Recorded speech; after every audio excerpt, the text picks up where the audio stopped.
Hello everyone, welcome back with the Solidworks basic tutorial how to mirror a part. For example, I will create a simple 3D model, so you can click sketch and then I will choose the top plane. The next we can create rectangle in here and I will use pull boss or base to extrude this rectangle objects to the top here. You can click OK to apply. Now how to mirror this part? You can use mirror tools, you can click here. And then for face or plane, mirror face or plane, you can select this face. Now it will be automatically mirror in the other sides. You also can use bodies to mirror. You can click at this drop down menu, and body to mirror. You can click at this body. You can click OK.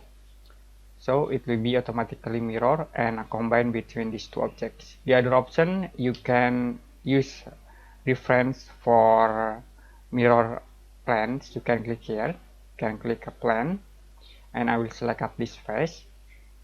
You can set for distance in here, you can set into 5, this for example, and you can click OK. So we create new plane in here. You can click mirror tools.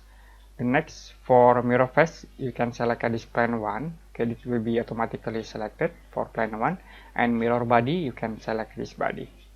You can click OK, but first in here we can uncheck for merge solid because it is parallel. You can uncheck and you can click OK.